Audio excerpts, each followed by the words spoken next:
Hello everyone. आज हम पढ़ेंगे disorders of respiratory system. Respiratory system से रिलेटेड जो डिजीज़ेस हैं वो एग्जामिनेशन पॉइंट ऑफ व्यू से ही इम्पॉर्टेंट नहीं है, बट हम डे टू डे लाइफ में भी सुनते हैं। लाइक निमोनिया क्या है, आस्थमा क्या है, कार्बन मोनोऑक्साइड पॉइजनिंग क्या होता है।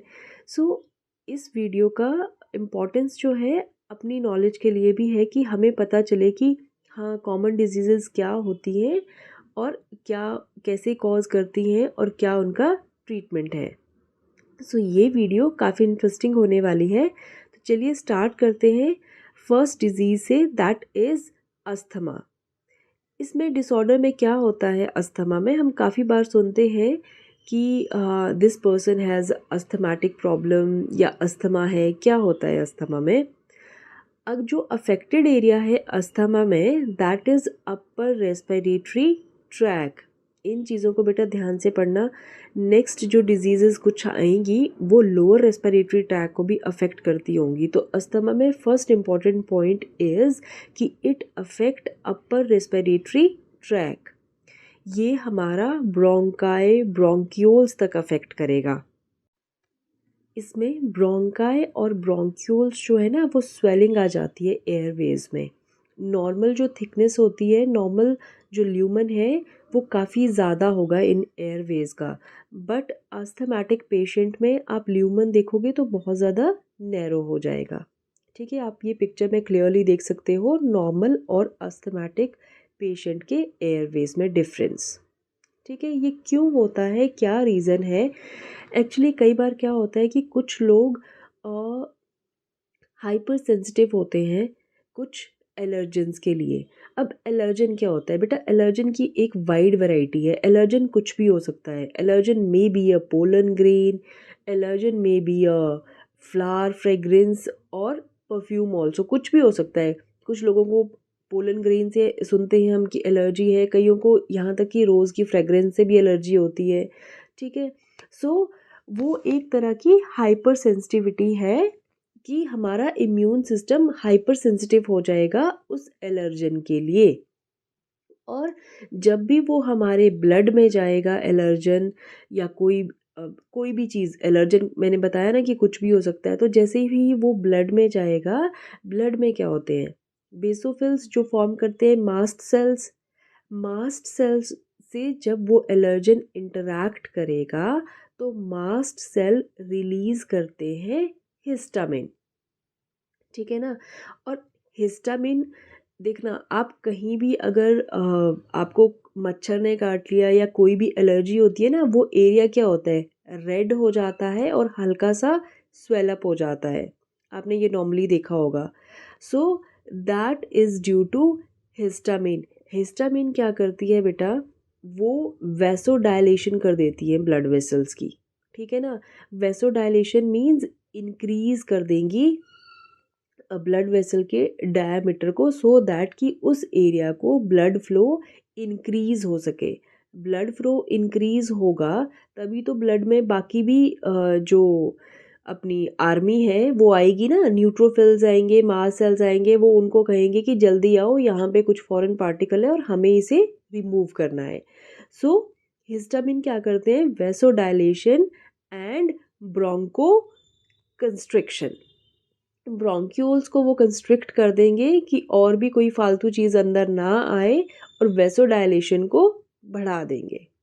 Clear? So that happens in asthma. Next अगर हम सिम्टम्स की बात करें अस्थमेटिक पेशेंट की, तो विजिंग जो है वो रहती है उनकी चेस्ट से, मतलब जैसी सीटी होती है ना, विसल, हल्की सी वैसी आवाज़ आती रहेगी जब वो ब्रीथ करेंगे तो। So that wheezing is due to inflammation of bronchi and bronchioles. Airways जो है वो नैरो हो गए हैं। ठीक है ना? एयर इजीली पास नहीं हो पा रही है, so which causes wheezing। And asthmatic patient also have difficulty in breathing. वो इतना इजीली सांस भी नहीं ले पाते हैं बेटा।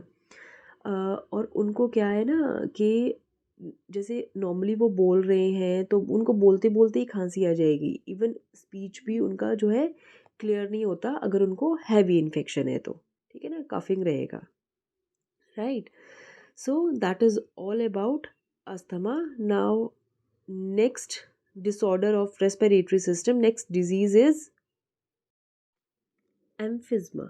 एम्फिज्मा में लोअर रेस्पिरेटरी ट्रैक अफेक्ट होगा लंग्स का.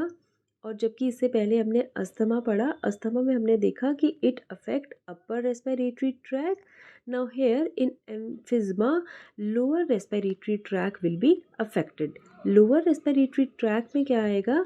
Alveoli and alveolar duct. अब देखो उनमें क्या होगा.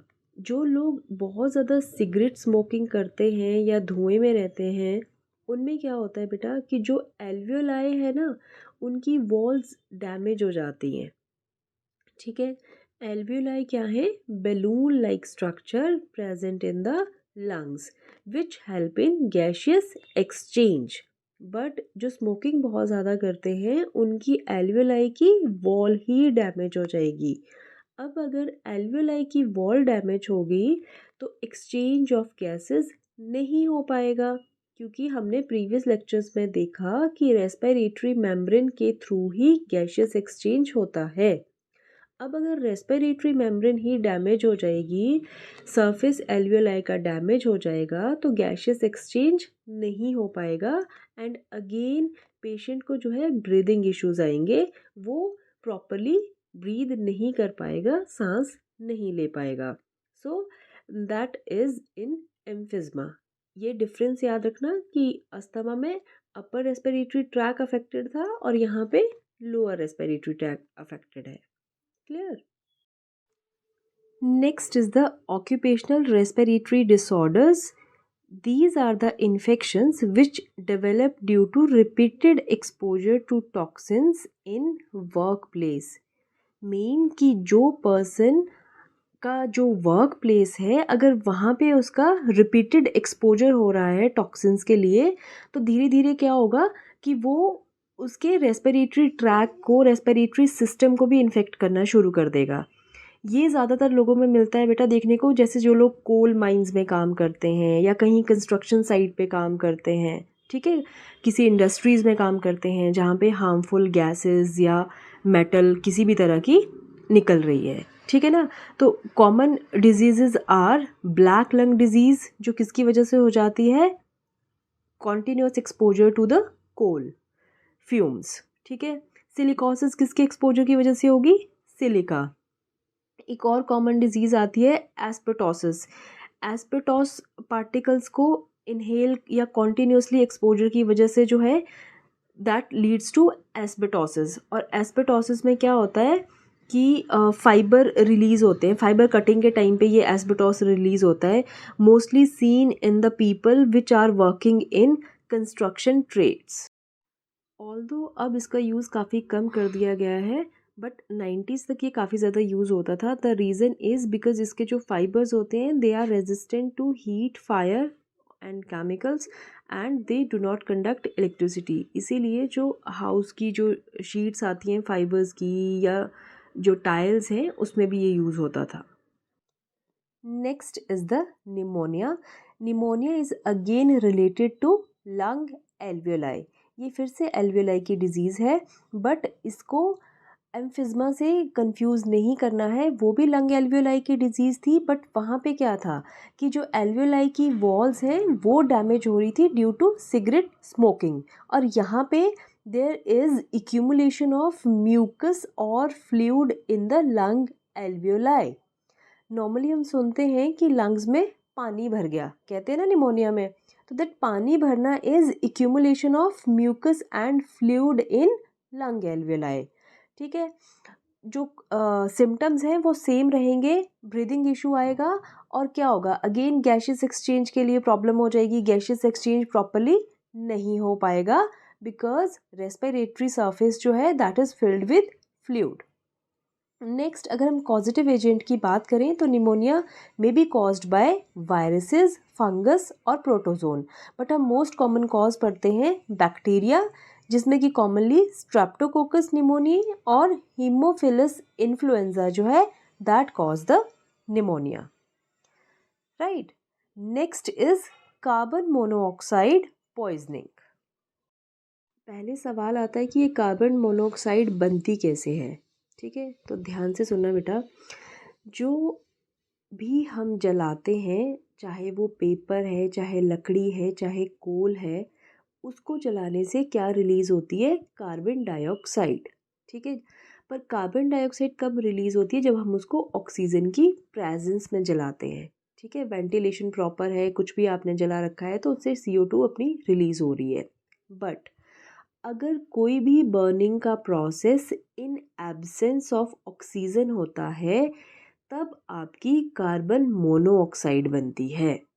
ठीक है, तो जो in absence of oxygen process होता है उसको हम बोलते हैं इनकम्प्लीट कंबशन। ठीक है, तब कार्बन मोनोऑक्साइड बनेगी। राइट, तो ये कॉमन एग्जांपल हम देखते हैं जैसे हिली एरियाज़ में जो लोग अंगीठी वगैरह जलाते हैं, तो हम कई बार पढ़ते हैं न्यूज़ में कि हाँ किसी की डेथ हो गई, अंगीठी अंदर रखी थी। तो क्या रीज़न होता है? सेम, कि वो जलती है या जो भी फ्यूम्स हैं वो जलते रहते हैं और वो क्या प्रोड्यूस करते हैं? Carbon monoxide. और हम उसको इनहेल कर लेते हैं। वो ब्लड के साथ कंबाइन होके क्या बना लेगी? Carboxy haemoglobin. ठीक है, कार्बोक्सी हीमोग्लोबिन का अगर आप कलर देखेंगे तो वो चेरी रेड कलर का होता है। ठीक है, और उसकी वजह से आपको पता ही नहीं चलेगा, किसी भी पर्सन को पता ही नहीं चलता और वो सोई सोई ही उसकी डेथ हो जाती है। ठीक है, so that is due to carbon monoxide. ठीक, नेक्स्ट कुछ एक कंडीशंस आएंगी, जैसे फर्स्ट है hypoxia. Hypoxia means there is deficiency in oxygen. Oxygen level जो है, पार्शियल प्रेशर ऑक्सीजन का कम हो रहा है। क्यों? Due to high altitude. जैसे जैसे हाइट पे बढ़ेंगे वो कम हो रहा है। Next is anaemic hypoxia. ये ऑक्सीजन की डेफिशिएंसी तो है बट हाइट पे जाने की वजह से नहीं है। That is due to low RBC. RBC कम होंगे तो हीमोग्लोबिन कम होगा, हीमोग्लोबिन कम होगा तो ऑक्सीजन कम कैरी होगी। ठीक है, थर्ड आएगी इस्चेमिक हाइपोक्सिया। इस्केमिक हाइपोक्सिया कैसे होगा? कि ब्लड वेसल्स में आपकी कहीं ना कहीं ब्लॉकेज है, उसकी वजह से प्रॉपर जो है ऑक्सीजन का मूवमेंट नहीं हो पा रहा है। नेक्स्ट, अल्टीट्यूड सिकनेस को हम थोड़ा सा डिटेल में देखते हैं कि जब भी हम हाइट पे जाते हैं तो क्या होता है, क्यों जो हमें चक्कर आने लगते हैं या वोमिट होने लगता है, और उसको कैसे फिर हम ठीक कर सकते हैं। अब देखो, कोई पर्सन जो प्लेन में रहता था नॉर्मली, वो ओकेजनली हिली एरिया पे विज़िट किया अपनी वेकेशंस पे या किसी और पर्पस से, तो अब उसको इमीडिएटली क्या होगा कि थकान उसको बॉडी में फील होगी, या वोमिट करने का मन करेगा या चक्कर आएंगे। ये सारा जो सिनेरियो है ये किसकी वजह से होता है बेटा? Due to low partial pressure of oxygen. हमने बात की कि जैसे जैसे हम हाइट पे बढ़ते हैं ऑक्सीजन का पार्शियल प्रेशर कम होता जाता है, ऑक्सीजन का दबाव कम होता जाता है। तो दबाव कम होगा तो क्या होगा? उसको प्रॉपरली ऑक्सीजन नहीं मिल पाएगी, जिसकी वजह से ये सब चीज़ें होती हैं। अब क्या ये चीज़ें कॉन्टिन्यूड रहेंगी? नहीं। अगर वो पर्सन वहाँ कंटिन्यू 4 to 6 मंथ रहता है तो उसकी बॉडी उस एनवायरनमेंट के अकॉर्डिंग एक्लेमेटाइज हो जाएगी, एडजस्ट हो जाएगी। ठीक है, अब हमने ये तो कह दिया कि वो एक्लेमेटाइज हो जाएगी, अडेप्ट हो जाएगी उस एनवायरनमेंट के अकॉर्डिंग, बट क्या ऐसे चेंजेस आएंगे बॉडी में कि अब उसको ये सारी प्रॉब्लम्स नहीं होगी? सो फर्स्ट पॉइंट इज़ कि सबसे पहली बात, अब पार्शियल प्रेशर तो हम वहाँ का बढ़ा सकते नहीं है ऑक्सीजन का। ठीक है, वो तो एनवायरनमेंट के अकॉर्डिंग जो जितना है वहाँ वो उतना ही रहेगा। तो बॉडी में चेंजेस लाने पड़ेंगे। फर्स्ट क्या होगा कि किडनी जो है वो एरिथ्रोपोइटिन को रिलीज़ करेगी, जो कि बोन मैरो को स्टिमुलेट करेगा टू मोर आरबीसी प्रोडक्शन। ठीक है ना, आरबीसी का प्रोडक्शन जो है वो बढ़ जाएगा। आरबीसीज बढ़ेंगे, हीमोग्लोबिन बढ़ेगा। हीमोग्लोबिन बढ़ेगा तो नंबर ऑफ ऑक्सीजन मॉलिक्यूल की जो कैरिंग कैपेसिटी है वो अपने आप बढ़ जाएगी। ठीक है, सो आरबीसीज के प्रोडक्शन को, इंक्रीज प्रोडक्शन को कहते हैं पॉलीसाइथीमिया। ठीक, सो फर्स्ट पॉइंट क्या आ गया कि there is increase in RBC production कैसे हुआ ये भी हमने देख लिया, और आरबीसी के बढ़ने की वजह से ब्रीदिंग इश्यूज कैसे ठीक होंगे वो भी हमने देख लिया, क्योंकि हीमोग्लोबिन भी बढ़ेगा। ठीक है। सेकंड इम्पॉर्टेंट पॉइंट इज कि rate of breathing is increased. Rate of breathing भी बढ़ जाएगा, रेट ऑफ वेंटिलेशन भी बढ़ जाएगा। ये कैसे बढ़ेगा ये हम इससे पिछले वाली वीडियो में बहुत डिटेल में कर चुके हैं बेटा, कि मेडुला ऑब्लोंगेटा कीमोरिसेप्टर्स कैसे रेट ऑफ वेंटिलेशन को इंक्रीज करते हैं। थर्ड इम्पॉर्टेंट पॉइंट कि जो एफिनिटी है हीमोग्लोबिन की ऑक्सीजन के लिए वो डिक्रीज हो जाएगी। दोनों की अगर एफिनिटी डिक्रीज होगी तो वो हीमोग्लोबिन इजीली ऑक्सीजन को रिलीज कर देगा। Right, so that is all about the altitude sickness. Next important term is bends. Now what are bends? Now देखो बेटा क्या होता है कि सी लेवल से जितना नीचे जाते जाएंगे ना डीप सी में, पार्शियल प्रेशर ऑफ गैसेस उतना बढ़ता जाएगा। और अगर गैसेस का पार्शियल प्रेशर बढ़ता जाएगा दैट मीन्स कि वो उतनी ज़्यादा डिज़ोल्व होती जाएंगी लिक्विड्स में। ठीक है, हमने क्या कहा कि जितना हम डीप सी में जाएंगे गैसेस का पार्शियल प्रेशर बढ़ेगा और वो उतनी ज़्यादा डिज़ोल्व होंगी लिक्विड में, क्योंकि प्रेशर ज़्यादा है।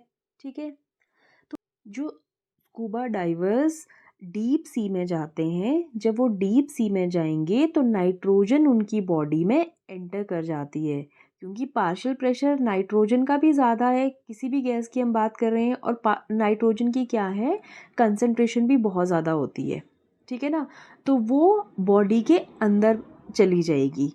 अब ठीक है, वो बॉडी के अंदर चली गई, उस टाइम पे कोई प्रॉब्लम नहीं होगा, पर जब वो स्कूबा डाइवर बहुत ज़्यादा फास्टली पानी से बाहर आएगा तो क्या होगा, पार्शियल प्रेशर गैसेस का कम होने लग जाएगा।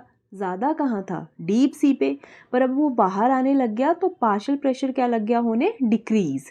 सो दैट अब नाइट्रोजन बॉडी से बाहर मूव करना शुरू करेगी। जब नाइट्रोजन बाहर निकलने लगेगी तो वो ब्लड कैपिलरीज और वेसल्स में बबल्स फॉर्म कर देगी। ठीक है ना, बहुत ज़्यादा स्पीड से वो भी बाहर जाने लगेगी। सो वो कई बार सिवियर पेन कॉज करता है और इवन डेथ भी हो जाती है, क्योंकि रप्चरिंग हो जाती है ब्लड कैपिलरीज और वेसल्स की। So that we call bends.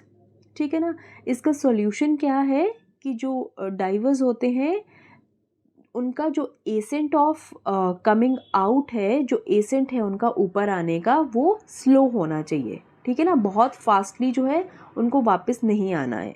So ascent of diver should be slow. That's all about today's lecture.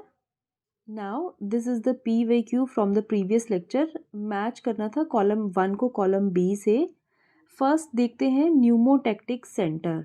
न्यूमोटेक्टिक centre कहाँ पे प्रेजेंट था बेटा, पॉन्स रीजन ऑफ ब्रेन, यही पढ़ा था हमने कल के लेक्चर में। तो फर्स्ट का होगा 2। अगर हम ABCD में से देखें तो ऑप्शन A एंड B तो वैसे ही रॉन्ग हो जाएगा, क्योंकि इसमें फर्स्ट का आंसर 4 दिया है। अब बच गया ऑप्शन C और D। सेकंड देखते हैं ऑक्सीजन डिसोसिएशन कर्व, वो किसकी होती है, हीमोग्लोबिन की। तो that means 2 should match with 3। So option number D में देखो ये मैच कर रहा है। ठीक है, C is the carbonic anhydrase, कहाँ प्रेजेंट है, RBC में। And last is primary site of exchange of gases is alveoli. तो means option number D is correct. Now this is question for today. Due to increasing airborne allergens and pollutants, many people in urban areas are suffering from respiratory disorders that cause wheezing due to option number A, reduction in secretion of surfactant by pneumocytes, benign growth on mucous lining of nasal cavity, inflammation of bronchi and bronchioles, proliferation of fibrous tissue and damage of alveolar walls. So आपको इसका correct answer बताना है comment box में। That's all for today. I hope you like the lecture. Please like and subscribe. That's all. Take care. Bye bye.